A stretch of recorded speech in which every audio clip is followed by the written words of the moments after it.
Wow!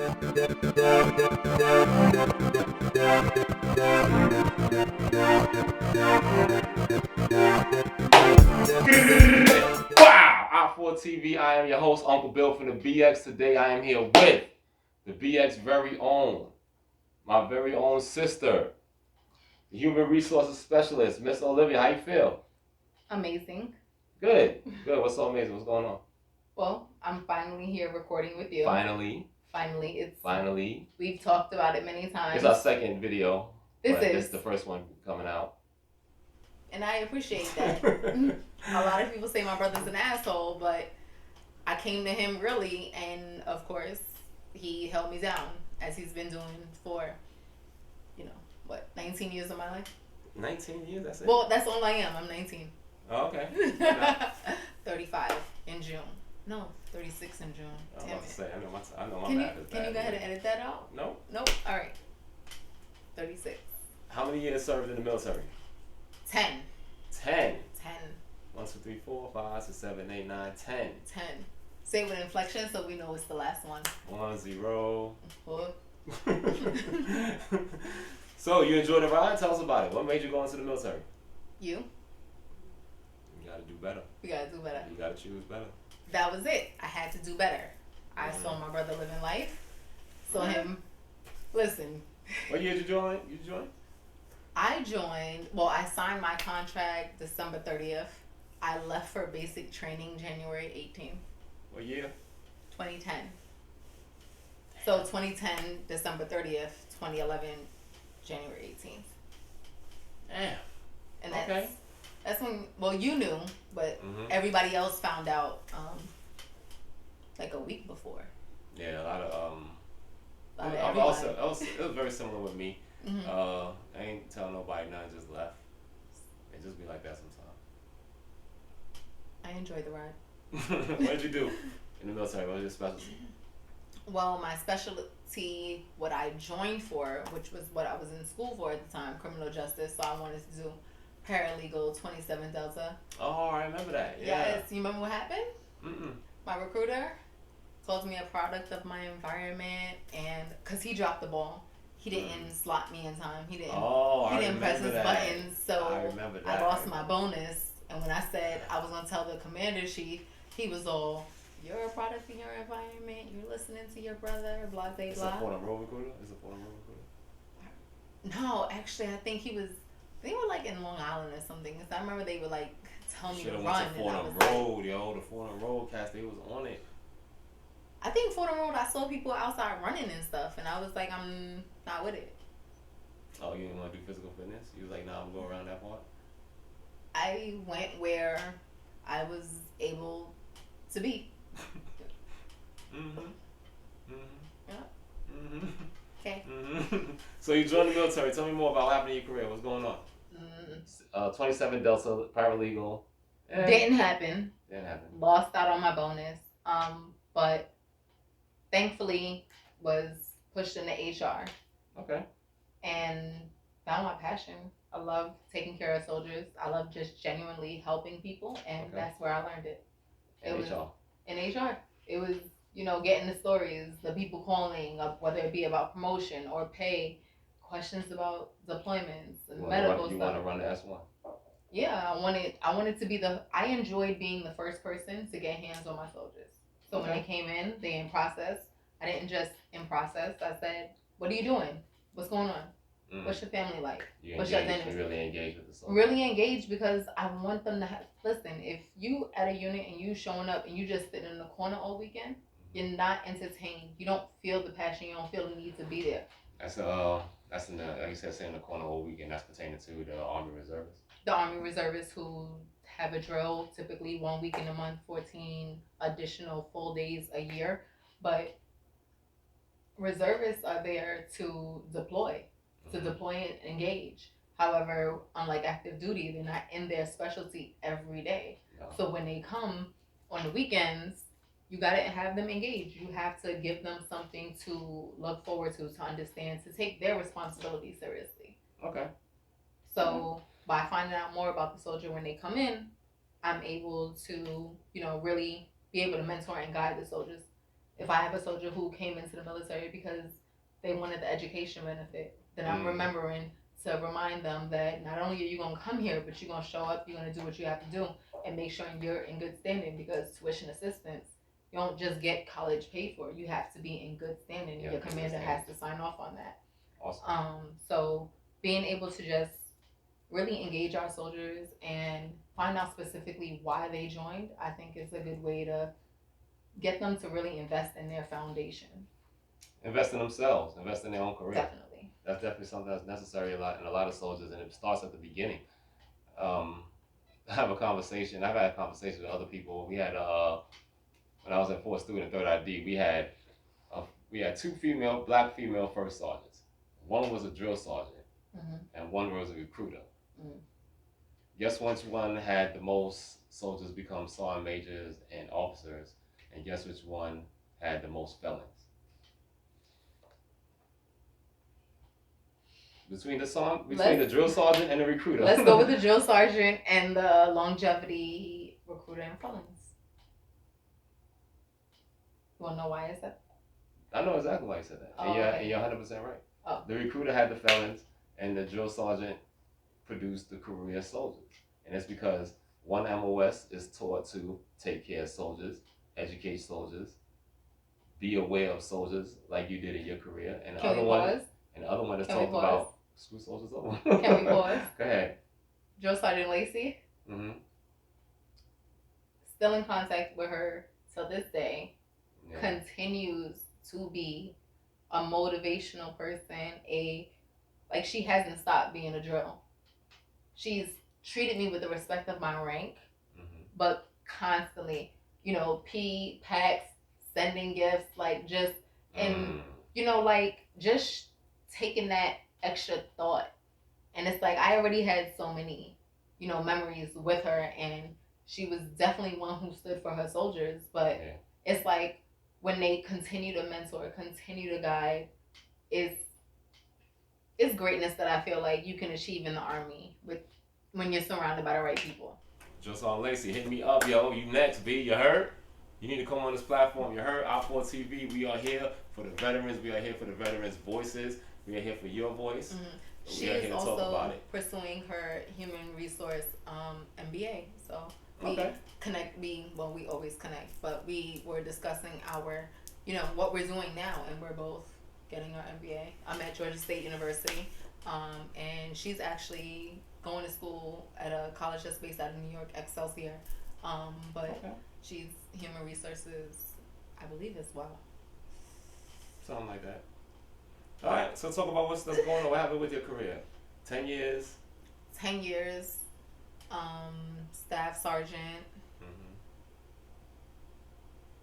Greatness? I don't know. Okay. Well, what happened? Where you want to start at? You let me know.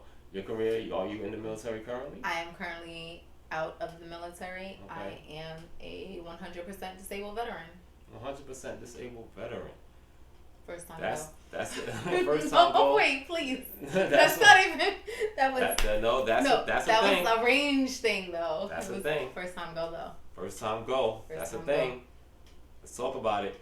What happened? Why did you end up separating? What happened? Well, ultimately, what started my issues physically in the military, overachiever, AIT, had the highest average, but PT was definitely dragging me, and I ran my heart out. So that we're clear, in my eyes, you would have been top 10 all time enlisted soldiers, but that PT score was just so shaky. It was horrible. I couldn't put you up there. I'm sorry, I couldn't do it. My PT score. Well, you knew my PT score because we'll get back to Benning soon. But no, it started. Now I know it started. At the recruiting station. It started at the recruiting station. You see the recruiters doing PT. You was like, nah, I'm not with it. No. I didn't see them doing PT because I wasn't committed to that. Outside running. No. The recruiters weren't running. It was the future soldiers that were running. Okay. But the recruiters were inside where it was nice and cool. The other ones was outside, and I was inside with the recruiters. Move forward. What? You medical separation. Thank you. Okay. Medical separation. Yes, I was separated medically from the military. Mm-hmm. AIT, I injured myself running. They identified it as stress fractures. Put me on crutches for 6 weeks. After that 6 weeks, it was time to go home. I begged to go home. They did another x-ray, said, oh, your fractures are better. Realistically, I still had problems walking, still had problems and pain in my hips. Let's fast forward a year later, about after I left, maybe a year and a half, Fort Benning. Ended up back on crutches for the same issue. This time, it was the day I just couldn't stand. I couldn't hold my own weight. And went to the emergency room, and they said, like, more stress fractures, and that was the pain. Go back home to civilian life for a couple years, and then I mobilized in 2015 or 2016 to Fort Bliss.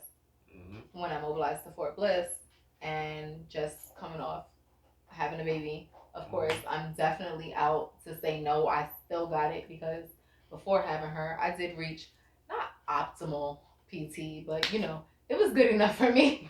It was good. I definitely have been I'm good at my MOS type of soldier. I like working out, but it didn't always do great physically for my body, because my first iteration with the military, I was injured, and they didn't understand the severity. And it wasn't often the case. Which is often the case. Very often the case. For those who are out there and they're looking to get their disability claims together, you really have to look out for yourself. You're gonna and you have to be honest with yourself.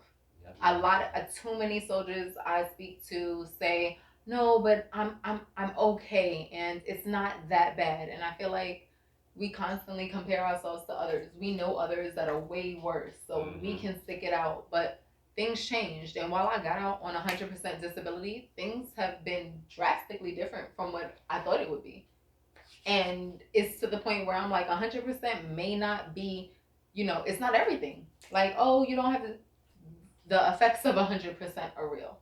Absolutely. One of the things I also want to address is the basis for which you were separated on because of your injuries. They felt like you couldn't do the PT test. Now the PT test changed. The PT test has changed. Well, I had toxic leadership. Toxic indirect leadership. And that started to take an effect on mental health. And while I had been struggling with physical health because of my hips and the injuries that occurred in 2011, but didn't get actually identified till 2017, and then I didn't get a chance. Well, not didn't get a chance to, but life happens, and I couldn't have surgery until 2018. Okay. And when they saw, finally, it took a physical therapist at Fort Bliss that she did a hip stress test, and she was like, how are you walking? And I was like, it's really painful. And she ordered the MRI, and they saw I had basically like no labral tissue on both sides. So they knew they needed to do both. We had to wait to do the other. I had to wait another year before I was able to actually do the surgery. And by that time, it started to take a toll on my back, because your body starts to compensate. So that's what started the ball. Towards you medically separated from the military. Now you separated. Yes. Now you got your 100% first time go. You have your two beautiful children. Yes, Penelope and Paxton. Shouts out to my favorite niece, my no shirt nephew. What up, y'all? All the time. And now you're the human resource specialist. I've always now you've started your own business as the human resource specialist. Okay, yeah. And the human resource specialist, when you are an Army reservist and you're tasked with the duty of S1 and you need help processing soldiers' pay. I can help with that. When you're in the S1 and let's say you need help with you never processed a leave form before. I can help with that. When you're... One second. When you're when you're a junior soldier and you need any type of guidance, you're not sure where to go, whether or not you're experiencing something that isn't right, that you feel internally isn't right, or that is something that's regulatory guided, I can help. So you can help with that. Don't let this leadership, don't let them trash ass NCOs out there, don't let these trash ass officers out there get you jammed up. If you don't have a mentor, you need some help with something, you need something to be addressed. If something just don't feel right, it's probably not right. Reach out to the human resource specialist at. That's what you give me the contact. Yeah. Oh. Yeah. Instagram is at the Human Resource Specialist LLC, and my website is the HR Specialist LLC.com. Nice. Tell us more about the Human Resource Specialist, because it's not restricted to just the military. It's not restricted to just the military. I am a Black-owned, woman-owned, disabled, veteran-owned business where I help smaller businesses reduce redundancy.